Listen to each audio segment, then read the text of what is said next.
Action films are in high gear at the box office. Here with all the action is movie man Erik Childress, founder of the Movie Madness podcast. Erik, Predator Badlands is off to a terrific start. Can it maintain momentum through November? The makers of Predator Badlands can raise a glass to the new film having the best opening to the franchise ever. The $40 million made by Badlands was the best start in this franchise, eclipsing Alien vs. Predator's $38.2 million start and the $24 million starts of Predators and the Predator. As for maintaining momentum, as you asked, it will need to be the first to do over $200 million globally in order to be a theatrical success. And it faces some very direct competition almost immediately this week.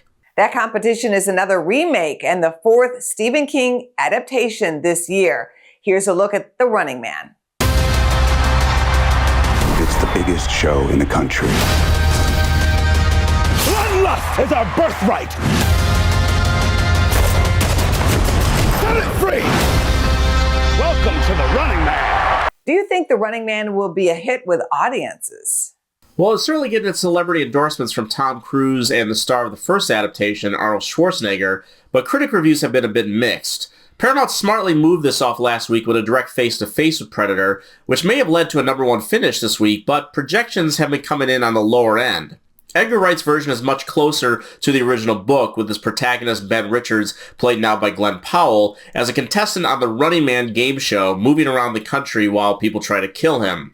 Now, the Schwarzenegger film incorporates some of the book's ideas about its society repressed by media propaganda and distractions, but avoided its nihilistic climax. Edgar Wright is a very talented filmmaker, from Shaun of the Dead and Hot Fuzz to his hit Baby Driver and his cult hit Scott Pilgrim vs. the World. This is certainly the biggest budget he has had to work with to date at a reported $110 million, and it's a lot to bank on that Glenn Powell is the star people hope he is after the success of Anyone But You a few years ago. If the film is on the low end of possibly less than $20 million this weekend, and word of mouth is still trickling out about Predator, it could be a closer race than Paramount would like for #1, especially with another chapter of that wretched Now You See Me series also hitting theaters. Your recommendations this week take us back to The Running Man of 1987 to get audiences in the mood for the big movie currently in theaters.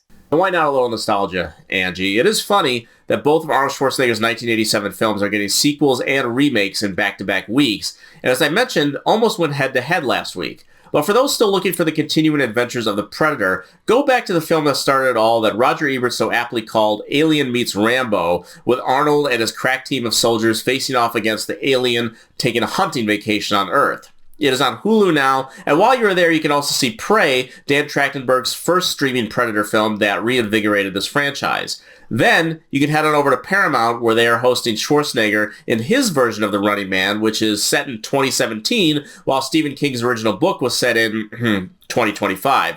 The 1987 film, though, may be most remembered for Richard Dawson's wonderful villainous turn as the game show's host and producer. Coleman Domingo plays that role in the remake, even if the character Killian in the book was just the producer and is played in the new film by Josh Brolin. I happen to genuinely love Arnold Schwarzenegger and all the entertainment he provided me and my dad over the years. I still remember reading the book in the car on the way home from school and going to see the movie with him. If nothing else, it will be fun to revisit and compare notes to Wright's version. Thank you, Erik. Thank you, Angie.